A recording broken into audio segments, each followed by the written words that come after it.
बढ़ चलते हैं कुछ ऐसे शेयर्स की तरफ जहां पर आज अपसाइड एक्शन हमें देखने को मिला है। आज की गिनस की लिस्ट में कौन कौन से शेयर्स के नाम शामिल हैं, जरा लिस्ट ले आइए एक बार।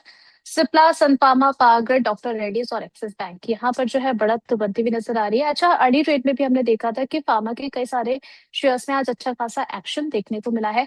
पंकज सर, आपका व्यू क्या रहेगा ओवरऑल स्पेस को लेकर के? देखिए फार्मा कल क्लोजिंग से देखिए आपका डिफेंस और फार्मा के अंदर हम्म। कल ही समझ में आ गया था कि अच्छा खासा। और फार्मा कल डिफेंस को लेकर न्यूज आई थी तो स्पॉन्टेनियस रिएक्शंस देखने मिले। फार्मा के अंदर मैनकाइंड, सिप्ला, जाइडस, या आप कोई भी फार्मा उठाकर लॉरस लैब जैसे काउंटर्स देखें तो काफी हम्म। बढ़िया प्ले आउट करते हुए नजर आया। सिर्फ ग्लेनमार्क जैसे काउंटर के अंदर थोड़ी बहुत गिरावट जो है वो दर्ज होती हुई नजर आई है दिन के दौरान में। लोएस्ट पॉइंट ऑफ जो ट्रिगर है उसका वही 2184 के आसपास से फ्यूचर्स के अंदर ट्रेड करते हुए नजर आ रहा है। मुझे लगता है कि इनहेरेंट स्ट्रेंथ जो है वो फार्मा के काउंटर्स में है, और इससे आगे जो है फार्मा बढ़िया कर सकता है। मुझे पता नहीं कि आप लोग एक स्लोगन अभी सुन रहे होंगे जो स्ट्रीट पे काफी लाउडली और बहुत बढ़िया तरीके से जा रहा है कि नेक्स्ट आईटी इज फार्मा। हम्म। तो फार्मा मुझे लगता है कि यहाँ से आगे थेमेटिक बाय होनी चाहिए। चलिए ठीक है, तो फार्मा को लेकर के काफी पॉजिटिव इंडिकेशन मिल रहा है। और आगे बढ़ चलते हैं पावर ग्रिड की तरफ। यहाँ पर सर चार्ट्स क्या इंडिकेट कर रहे हैं आगे के लिए, अगर किसी को अपने पोर्टफोलियो में ऐड करना है पावर ग्रिड, तो क्या इन लेवल से किया जा सकता है? देखिए अगर आप लंबी अवधि के निवेशक हैं और एक कांस्टेंट बाइंग ही अप्रोच है आपका, हम्म। तो मेरा ये मानना है कि पावर सेक्टर के अंदर ये पावर ग्रिड के अंदर जो है कि गवर्नमेंट का इन्फ्लुएंस काफी अच्छा खासा हो जाता है। हम्म। कोई प्राइवेट प्लेयर के साथ में अगर कोई भी पावर सेक्टर का कोई भी प्राइवेट प्लेयर जो स्टॉक है, अदानी पावर ले लीजिए, टाटा पावर ले लीजिए, ये काउंटर्स के अंदर मुझे लगता है कि इससे ज्यादा पोटेंशियल हम्म। देखने मिल सकता है। अगर आप पर्टिकुलर इसके चार्ट सेटअप की बात कर रहे हैं तो काफी बढ़िया चार्ट यहाँ पर नजर आ रहा है लोअर टाइम फ्रेम के ऊपर। और एक कांस्टेंट अटेम्प्ट किए जा रहा है ये स्टॉक की गिरे ना। अगर इतनी हम्म। गिरावट वाली मार्केट के अंदर भी ये स्टॉक अपने गेंस को बनाए रखने में सक्षम रहा है तो स्ट्रेंथ इसके अंदर समझ में आती है मुझे। मुझे लगता है कि पोजिशनल पॉइंट ऑफ व्यू से इसमें अपना निवेश रखा जा सकता है। स्टॉप लॉस जो है आप 270 का क्लोजिंग बेसिस पे रखे, डेली टाइम फ्रेम के ऊपर जो क्लोजिंग रहेगी उसका मेंटेन करें। ऊपरी लेवल पर 350 तक के टारगेट्स देखने मिल सकते हैं। बहरहाल 4 से 5 महीने तक का समय आपको देना होगा। हम्म। ठीक है, तो थोड़ा सा लॉन्ग टर्म पर्सपेक्टिव के अकॉर्डिंग है टारगेट्स आपको सुझाए गए हैं। आगे बढ़ चलते हैं कुछ ऐसे शेयर्स की तरफ जहां पर आज के सेशन में हमें जो है गिरावट बनती हुई नजर आई। यहाँ पर JSW steel, Hindalco, Tata steel, TCS और विप्रो। मॉर्निंग सेशन में भी हमने डिस्कस किया था पूरा आईटी पैक, वहां पर भी आज के सेशन में गिरावट बनती हुई नजर आ रही है। कुछ मेटल्स में भी जो है आज दबाव नजर आया है। जेएसडब्ल्यू स्टील को लेकर के सबसे पहले सर बात करना चाहेंगे। इसका चार्ट स्ट्रक्चर आपको कैसा लग रहा है? अगर ऑलरेडी पोजीशन है जेएसडब्ल्यू स्टील के अंदर, तो क्या स्ट्रैटेजी अपनाई जाए? अ,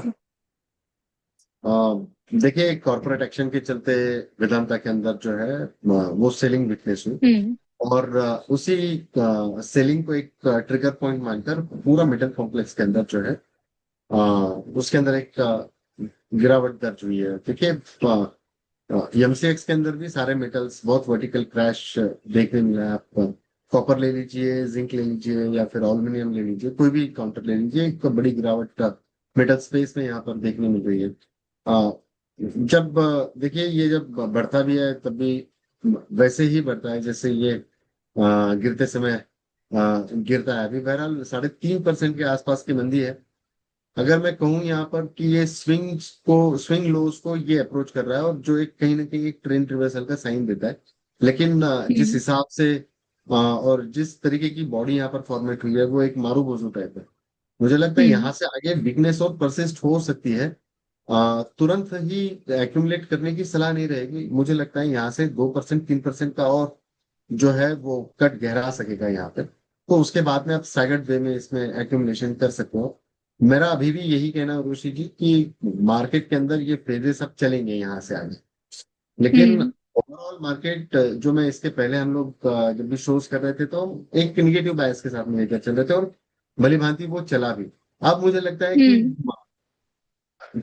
टूटेगा, लेकिन पैनिक वाला सिचुएशन नहीं है यहाँ पे। जो हम्म। स्थितियां है वो कंट्रोल में।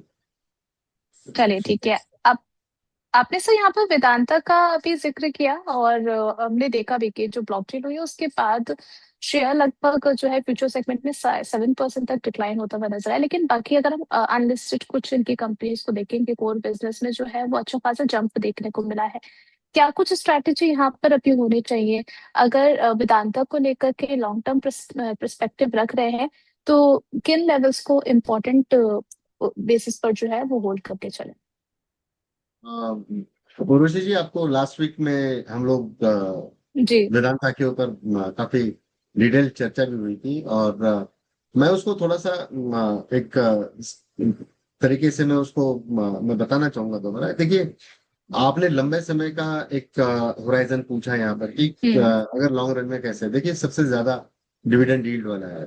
जी। पब्लिक फोरम पे आके अनिल जी कहते हैं, अग्रवाल जी, कि हम लोगों की जो डिविडेंड पॉलिसी है वो और भी बेहतर होगी, लेकिन डिविडेंड पॉलिसी में कोई कटौती होगी हम्म। नहीं।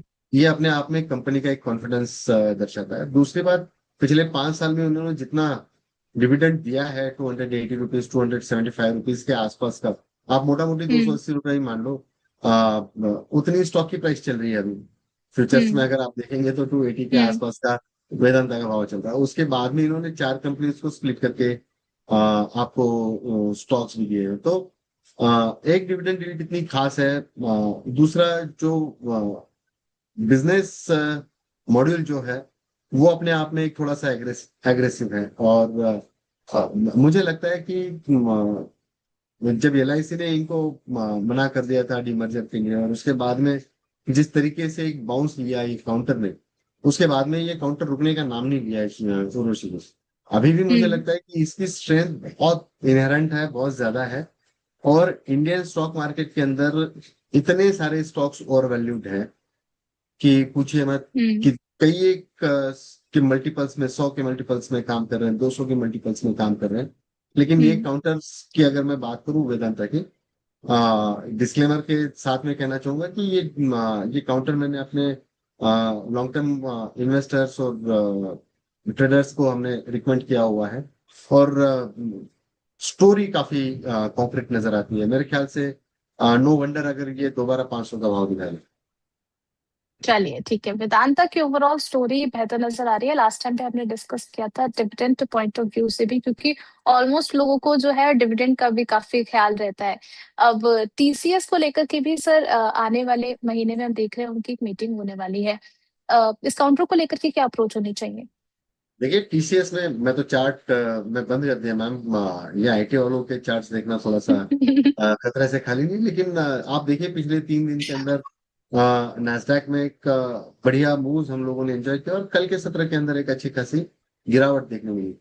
मैं सिर्फ एक ही चीज यहाँ पर मैं पॉजिटिव समझ कर चलूंगा यहाँ से, कि डॉलर इंडेक्स का जो इम्पैक्ट इन आईटी काउंटर्स के ऊपर हुआ, तो वो एक हम्म। पॉजिटिव नोट पर लिया जा सकता है। क्योंकि हम्म। मान लीजिए किसी ने 84, 82, 85 तक के रेंजेस में जो है वो कोई अपने ऑर्डर्स बैक किए होंगे, और आज 95, 96 के आसपास का ये चल रहा है। और देखिए, थोड़ा सा कूल ऑफ जरूर हुआ है, लेकिन जो एआई के जो डर है, जो एंथ्रोपिक हम्म। वाला जो डर है, वो कम होते हुए नजर नहीं आया।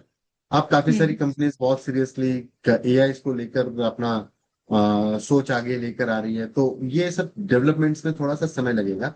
और 9 तारीख के दिन मीटिंग के तुरंत बाद में, या same day I guess, Q1 के इनके रिजल्ट्स जो है वो आने हैं। हम्म। आमतौर पर जो टीसीएस की मैं हिस्ट्री समझता हूँ कि 15 दिन पहले से इसके अंदर मूव्स आना काफी शुरू हो जाते हैं। जैसे अभी हम्म। ये फिलहाल की कंडीशंस में ऐसा कुछ दिख नहीं रहा है। लेकिन हम्म। लार्ज कैप आईटी से बेहतर मुझे लगता है कि मिड कैप आईटी के अंदर आप नजरें जमा के रखिए। ओएफएसएस जैसे काउंटर्स हैं, कोफोर्स जैसे काउंटर हैं, हम्म। परसिस्टेंट, एचसीएल टेक जैसे काउंटर हैं, जो मिड कैप आईटी की श्रेणी में आते हैं। वो थोड़ा सा ज्यादा अच्छा परफॉर्म करते हुए नजर आएंगे।